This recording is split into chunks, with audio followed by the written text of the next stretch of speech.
All right, so again, every class we try to learn a new expression. So maybe you know this expression. And again, I know we have a similar expression in Spanish, but here's the expression of the day. So the expression is between a rock and a hard place. Now, sometimes we use the word stuck. So when we feel like we're caught in between, like stuck in between. So in this case, between a rock and a hard place means when the only choices you have at the moment are terrible. Both are difficult choices. So if you look at my picture here, here's a person who is stuck between a rock and a hard place. So for example, maybe you feel this way. If you look at the bottom there, it says, let's see, I can stay indoors all day and go crazy, or I can try to go outside and get exposed to coronavirus. I'm really stuck between a rock and a hard place. So I think many people right now feel this way, right? The choices we have are not very good. So, of course, we have many people out there, you know, doctors and people working at the grocery stores and people having to go to work, you know, they're having to make these kind of difficult choices. But in this case, this expression, I'm stuck between a rock and a hard place, basically means that none of our choices are good. So I think right now, many of us may feel this way. Okay, so let's try for our chat question of the day. What do you do when all of your options are not so great? So think about in your life, sometimes we have only bad choices or bad options. So how do you decide which way to go? What do you do when you think about how to decide which way to choose? So if you want, you can use the chat box, or if you want, you can use your microphone to talk about how do you make a choice? What do you do when you think about your options? So I'm going to Okay. Now, guys, once again, during our online chat, we'll take a few minutes and try to introduce a particular topic. So last week, we talked about linking. So we're going to take a quick moment here to review what we talked about last week. And again, if you had a chance to watch the class from last week, if you missed anything, again, you'll get some more chances to practice this week. But once again, if you remember, last week we talked about there are three different ways how we connect speech in English, especially when we speak. So again, we refer to that as consonant vowel linking, vowel to vowel linking, and blending. So we're going to review those very quickly, and then we're going to move on into a related topic and give us a chance to do some practice at home. Okay, well, first off, let's review consonant vowel linking. So if you remember, consonant vowel linking is when we take the final consonant of the word before and we connect it to the vowel of the following word. So I've demonstrated here at the bottom the expression stop it. Everyone say that at home. Just say that, stop it. Okay? Now notice how the P is going to sound like it goes with the next word. So instead of saying stop it or stop it, instead, we're going to connect the sound so that it sounds like this. Stop it. Stop it. So as we said last week, that is what we call consonant vowel linking. And again, that's probably the most common type of linking we have in English because we have lots of words that finish with a consonant and begin with a vowel. Okay, guys, now over on the right side, practice with me right now, okay? So let's practice these. You can practice them right there at home. So let's say them just together. Wake up. Time off. Run into. Has a. This is two of them. Not at all. Try that one again. Not at all. So again, notice how the sound, the consonant of the word before, will connect to the next sound. Wake up. Time off. Run into. Into. Has a. And this one has two examples. And of course, we're just practicing with short examples. Again, in English, we have lots of this going on in a sentence. So here's a little bit longer. Try this one. Not at all. Not at all. Now, some of you have noticed that the T, so we've talked about this in class, but sometimes you notice the T sound does not sound like a T in North American English, especially when it's in the middle of this group. Now, when we say each word individually, again, you notice most English speakers usually stop on the T's. So for example, you can probably see my little video here a little bit, but you can see, but try this. And again, we're not going to stop the sound. We're not going to complete the sound. So most North American English speakers would say not. So notice I'm stopping, not at all. Not at all. So again, North American English is not going to be like British English. Remember, British English, they're going to try to finish the sound, not, t. But in North American English, we don't. So what happens is when we put the T in the middle, then it starts to sound kind of like the D sound. Not at all. So it kind of sounds weird. Not at all. Try it one more time. Not at all. So it takes practice. Okay, so that's the thing. We're trying to practice so that we understand it. Okay, let's move on to the next linking that we talked about last week, and that's called vowel to vowel linking. Now remember, that's when the final vowel of the word before connects to the first vowel of the following word, and often we use a glide. Now, generally the glides we use are the y sound or the w sound. Okay, now don't worry, in the videos that you'll practice with this week, you'll get to practice more with those vowel to vowel glides. But for example, look at the example I have here. It says say it, say it. So notice I put that little Y here to tell you how the Y is helping the Y sound. Now, just say the word say, say. So if you notice, when I say the word say, we don't really hear that Y sound. But when I put it together with the next word, then we start to hear the Y. Listen to it slowly. Say it. Say it. So that Y sound will help connect those two ideas. Okay, now over on the right side, let's do a little practice. So again, you can practice with me at home right now. So you try it. See yes. See yes. See yes. Okay, here's the next one. We often. We often. We often. Show at. Show at. Show at. Now when. Now and. Now this one is going to change a little bit after I link them. Listen to it now. No en. Now en, sorry. Now en. Yeah, so we're going to talk about that one in just a moment. Okay, here's the last one. Follow along. Follow along. Okay, so each one is going to use one of these glide sounds, and you're going to learn more about that. You're going to get the chance to practice that more this week with some videos that I've created. Okay, the final type of connection, and again, we don't really call it linking. We actually call it blending. Blending is when you're connecting consonant sounds that are generally similar to each other.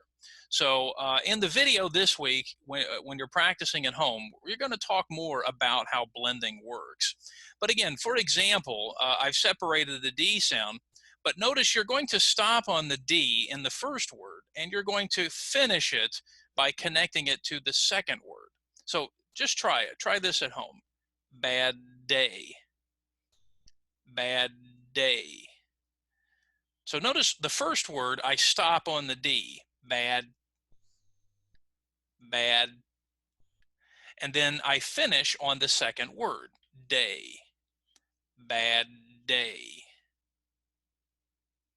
So notice if I separated them, bad day, bad day. Again, most North American English speakers will connect those two sounds. Bad day. Okay. Now, we would probably put emphasis on the word bad. So we would say bad day, bad day. So we would actually stress the word bad. But in this case, we would link the two like that. Okay. Again, over on the right side, practice with me again. Ready? Let's say them together. What time? What time? Some man. Some man. Phone number. Phone number. I like this one. Which cheese? Which cheese? Car wreck. Car wreck. Now, what you'll see in the video this week, that the video you'll practice with, is each one kind of connects a little differently. Some of the sounds, like bad day and what time, we generally stop on those sounds. We stop on the T. So for example, if we just said what, everyone try that. What? What? Notice we don't say what. So again, that's more British English. In North American English, we generally stop on the T. What? What? Then we would finish on the next word. What time? What time? Okay. Some of these words are easier to connect. So for example, the M's and the N's and the R's are easier to stretch together. So you notice it's a little bit easier to connect them. Some man, right? Try the next one again. Phone number. Okay, try the last one again. Car wreck. See how I can stretch that? Car wreck. Now finally up here with the cheese example, that ch sound. Again, in the video I talk about this a little bit more, but this one's a little more of a challenge. We kind of start with the first sound, which, and then notice we kind of hold the ch part, shh, and then we finish again with the second word. So listen to it again and practice. Which cheese? Which cheese? So again, each consonant blend is going to be a challenge. Okay, each one is going to be a little bit different from the other sounds. Okay, so that kind of reviews what we did last week. Now let me introduce the topic you're going to practice with more this week. And again, you're going to practice with more with last week's information and this week's information. So we're going to continue our discussion of linking and talk a little bit about some challenges for students. And one challenge, if we noticed, is that English is different from many other languages because English uses a combination of stressed beats. So again, stressed means that's the sounds we hear a little bit louder and clearer, and unstressed beats. And often the problem is that these stressed and unstressed beats are connected together in English. So many of you notice that when we speak, we connect lots of sounds. So for example, if you look at my sample sentence, give her the money. So notice we talked a little bit about this last week. This sentence, instead of saying give her, it's going to sound like this. Give her. Give her the money. Everybody, you try that. Give her the money. Now that's very confusing, isn't it? It looks like the correct idea, right? Give her. But remember, when people speak, it's going to sound differently. So that's what we're going to talk a little bit about this week, okay? So the first question is, of course, why? Why do we have this situation in English? Well, again, part of the challenge is to think about linking. See, that's where the problem begins. You see, many of the words that link together are not always words that are important. So English uses a combination of content words. Now again, content words means words that have meaning by themselves, and structure, or sometimes people call them function words. Now, these are words that are generally not important, but they are necessary, okay? So the problem is when we connect words in English, many of the words we're connecting, we have some words that are important and some words that are not so important. So the first thing we need to understand is the important words, the content words, they're going to be stressed, which means they're going to be longer, louder, and clearer to hear. Now, of course, when I mean louder, that doesn't mean I'm shouting. It means that it's going to sound louder compared to the other words, okay? And we'll practice that a little bit here this morning. But the structure words, those little small words in English, are often going to be reduced. That means they're going to be shorter, and that means they're going to be less clear. So that's part of the problem. Students, when they come to English, in their languages, many of the sounds of their language are given the same time, but that's not true in English. In English, we try to put stress on those ideas that are the most important. So let's demonstrate here on the screen. So on the screen, if you remember last week, we said one of the challenges of linking is that often one word and two words can often sound exactly the same. Now look at on the screen here. So I have the word super, right, on the left side, and I have two words, soup or, okay? Now follow this process. So for example, in my first word, the stressed syllable, which one is going to be stressed? Do I say super or do I say super? Okay, well, if you guessed the first syllable, you're correct. So everyone say that, super, super. So notice how the first part is clear, right? It sounds louder.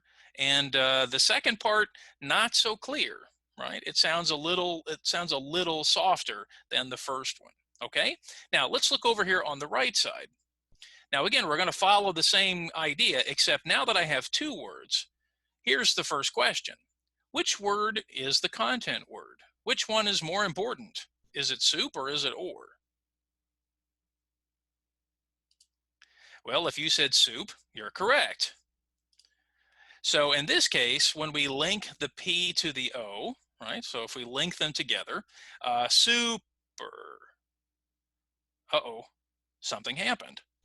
So instead of saying soup or, now when I link them together, now that I have the stressed soup, something else happens.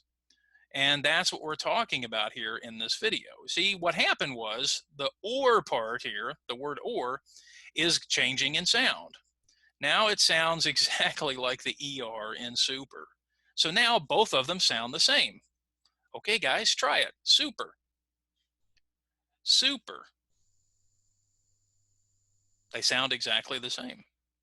Now, last week I kind of discussed it, but today I'm discussing as to why. Why is that the situation? Okay, well, what I want you to think about, we said that English is a rhythmic language. English follows rhythm, which again is often very different from the languages that you speak. So in this case, we have to make a distinction between the content words, those words that are important, and the words that are not so important. So again, the content words are the more important ideas. The structure words are not so important. So the problem, though, is that we are often linking content words to structure words. So that's part of the problem. Linking often makes it difficult to hear those structure words. So, for example, if we gave each word the same amount of time, so again, think about your language for a moment. If we gave each word the same amount of time or energy, so I'm going to demonstrate here using two pieces of string. Okay, so imagine here, I'm going to show you on the screen. Imagine if we use the same string to demonstrate each word. Well, let's take a look. So on the left side, I have soup, and on the right side, I have or. Now, there's my string. Okay, so this is a piece of string here. Now, imagine if I'm going to give the same time to both words. So let's imagine for a moment that I take the same piece of string and then I move it to the word or. So now I'm going to say both words with the same time, the same length. Soup or, okay, you try it. Soup or. Now you probably notice we don't talk like that in English, right? We don't talk like robots. Well, the question is why? Okay, well, that's what we're going to be looking at here. Now, I'm going to move the two words together now thanks to linking. Now, think about it for just a moment. What do you think is going to happen to the rope? What's going to happen? Well, for example, if I move the words together, you might think, oh, well, I'm just going to keep the same length of rope, right? Soup or, soup or. Well, again, we don't talk like that in English. So watch what happens to the string, this piece of string, when I want to emphasize which word is more important. So remember, soup is the content word. So that is the word that's going to be longer, louder, and clearer. So imagine with your fingers, if you were to pull the string, what do you think is going to happen when I make the string go up on the word soup? So look at my demonstration here. If I took my fingers and made the word soup sound more important. So again, now notice I'm pulling the string up, and now the word soup has become more important. Well, look what happens to this part of the string for the word or. You see, when I pull the string, more of the time and energy go with the word soup. Well, the problem is that word or, well, that's what the word sounds like if I don't link, if I don't stress, if I don't use it in a sentence. But again, we don't say that. What happens is when I link the sounds together, now I'm pulling the energy and putting more energy on the word soup. So now the word or, in order to give it this amount of time, you will notice now I have less time or energy, or in this case, less string for the word or. So in this case, guess what happens? We have to reduce the sound. And now to fit into that same sort of time, notice the word or kind of gets shorter. So now instead of saying soup or, we say super. You try it. Super. So now notice the or part, we reduce the sound. Now, did I learn this in school? Did a teacher teach me this when I was learning to speak English? No. See, that's the problem. The problem is this is something we learn by speaking, by practicing. And again, think about when you learned your language. Yeah, you probably learned a lot about your language in school, but a lot of the pronunciation practice that you might do, you probably learned from your family, from your environment. So to finish our kind of discussion of this idea, what we're really talking about is how do we make things longer, louder, and how do we make things shorter when we connect? Well, part of the idea depends on the importance of the words and ideas we're speaking. But as you can see now, both of these words are going to take the same time and energy. Super, super.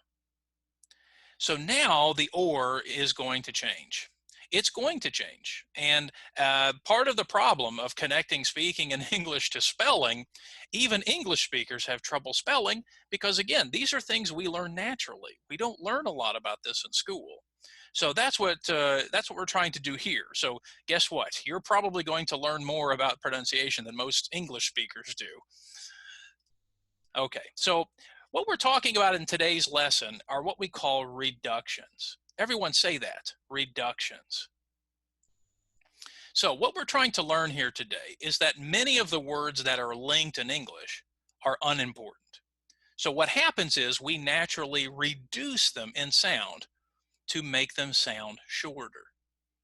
Now, some of you already know this, but if this is new to you, many of those words that are not so important, so words like or, and, in, to, from, These words are going to be frequently reduced in sound because they're not important.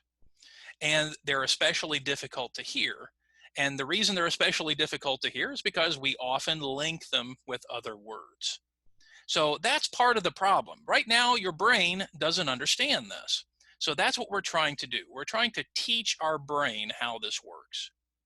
Now, last week, I also mentioned that some words like him, he, and her, are often reduced through a process we call elision. Elision just means we cut.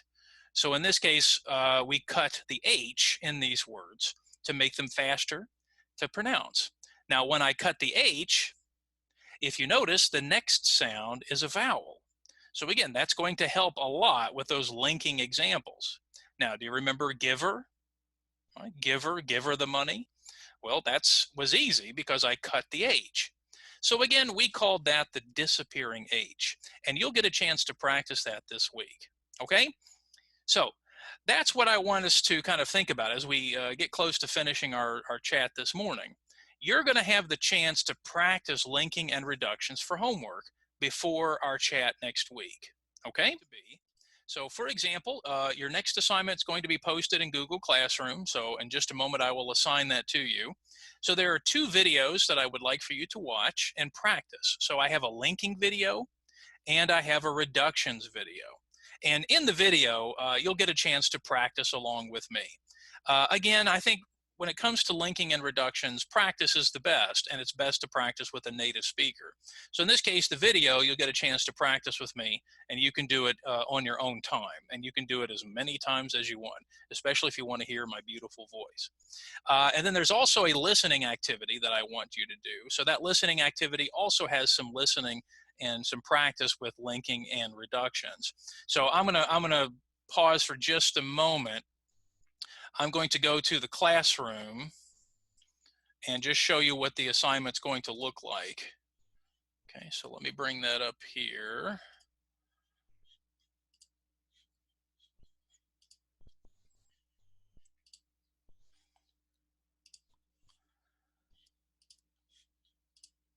Okay, so again, on your screen, this is the main stream to the classroom.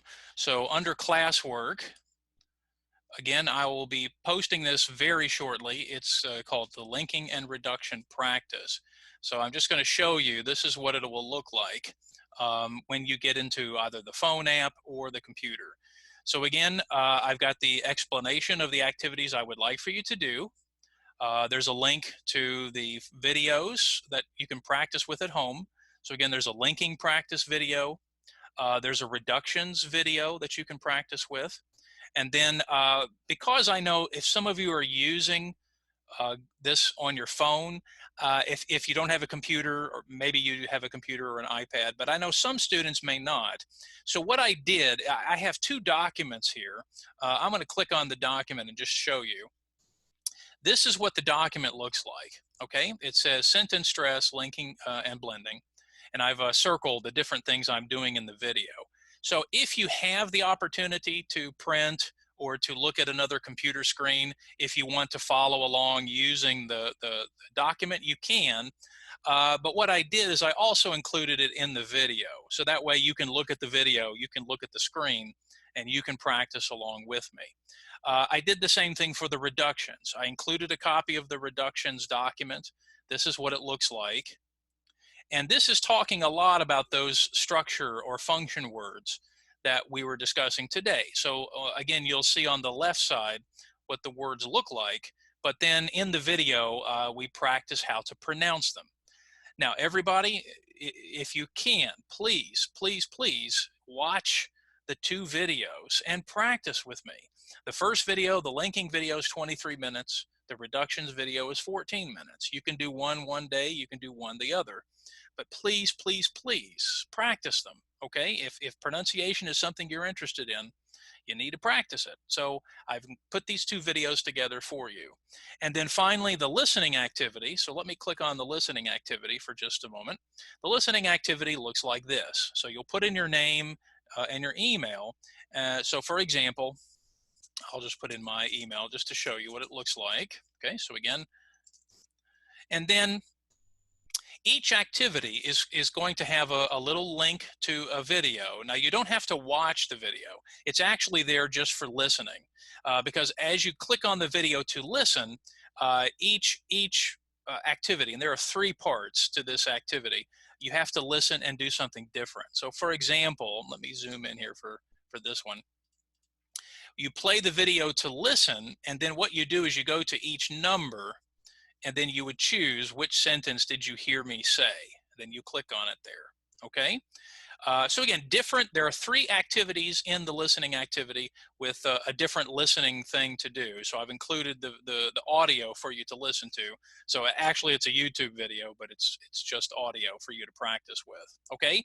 So again, after class, probably this evening, I will be posting this assignment in our Google Classroom, and you will get reminders to make sure you do it. But guys, again, if you want practice, this is the way to do it, okay?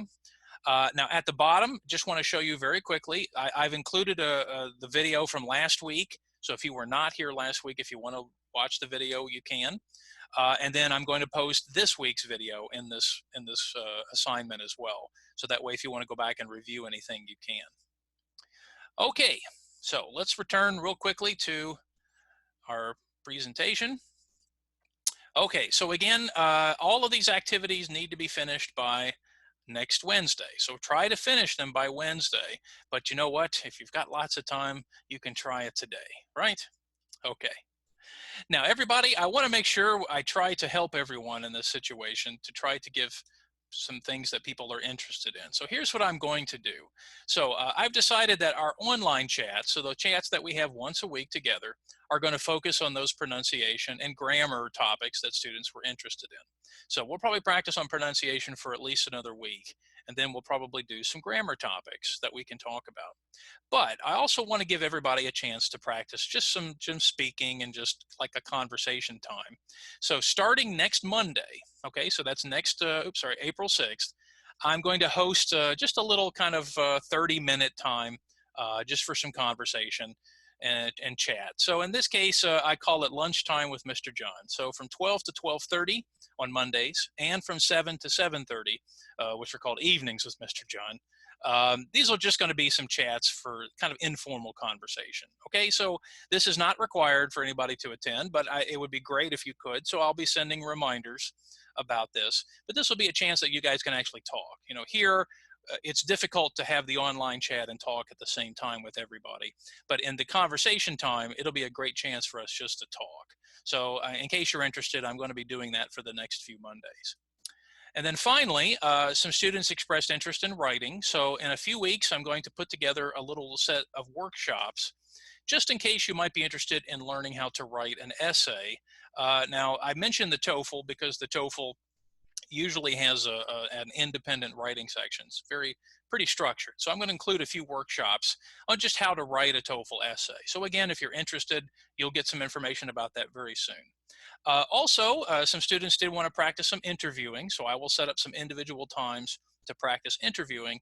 And then finally, to help everybody with some pronunciation issues, I'm also going to schedule, and actually this will be the week of April 13th, I'll be scheduling some individual times for students to be able to practice pronunciation skills. So this is another chance that you have to be able to talk to me, and we can practice some pronunciation issues together. Okay? All right, so guys, once again, our next chat will be Wednesday, April 8th. So same time, 10 a.m. and 7 p.m. So if you can, please try to attend them. So our time is finished for today. So I'm going to stick around for just a few minutes in case you have a question, if you want to ask me something in the microphone or the chat box. But guys, we're going to stop there for today. So thank you so much for attending. And I look forward to doing more with you guys in the next few weeks. So everybody, thank you so much.